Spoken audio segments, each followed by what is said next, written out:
Place maintenant aux Market Movers en direct sur TV Finance et Boursorama.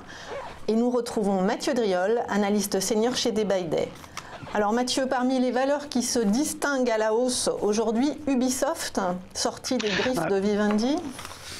Ah oui, grosse accélération haussière sur le titre.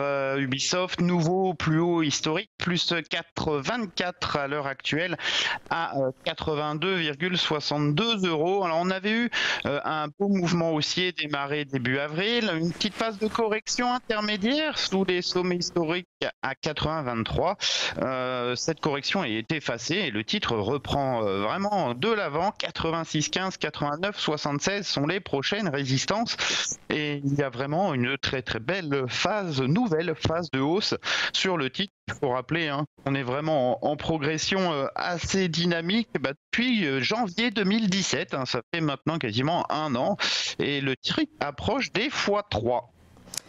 Autre valeur à la hausse, donc Vivendi, qui a annoncé ce matin qu'il examinerait le 17 mai les différents scénarios pour sa filiale Universal Music, qui représente l'essentiel de son chiffre d'affaires. A priori, on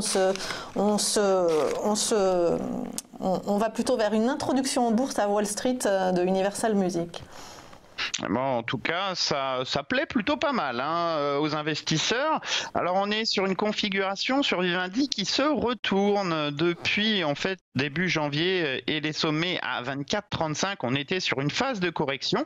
Les cours ont atteint la zone de support majeur située aux alentours des 20 €.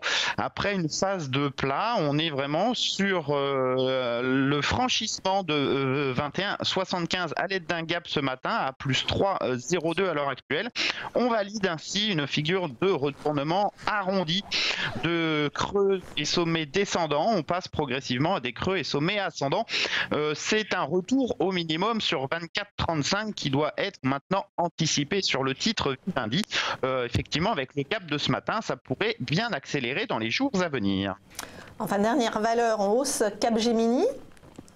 Ah bah là, c'est une poursuite de l'accélération haussière. Nous, au gap haussier sur le titre Capgemini à plus 2% à 116,30. On est maintenant au contact d'une résistance de 2001 à 117,38. On commence à remonter assez loin dans les cours. La prochaine résistance, c'est 125,29. On a déjà deux gaps haussiers ouverts, traduisant vraiment la très nette accélération haussière des cours depuis le franchissement de 108,80. Aucune raison de ne pas anticiper une poursuite de cette tendance. La seule problématique ici, c'est plutôt une gestion des stops, puisque le dernier creux, c'est 104,10. On en est quand même assez éloigné. Après ces potentiels haussiers prometteurs, prudence en revanche sur Suez. Oui, alors on est sur un titre qui est sous une très forte pression baissière depuis la fin 2017, début 2018. Vous voyez une succession de baisses avec notamment ce gap baissier extrêmement important le 24 janvier dernier. Depuis la création des nouveaux plus bas, on est dans une phase de reprise qui peut s'illustrer par une sorte de canal ascendant. Ce matin, à moins de 17, les cours mettent sous pression, en tout cas, la borne basse de la figure, avec un petit cap baissier et le test du support à 11,61. À moins de 17, et le risque ici, c'est d'enfoncer ce soutien et de se diriger vers les derniers creux 10,86, 10,47, voire 10,18 dans les cours à venir. Enfin, dernière valeur, SPI. Alors SPI a tenté d'accélérer ces derniers jours avec un gap haussier et une belle bougie blanche le 27 avril.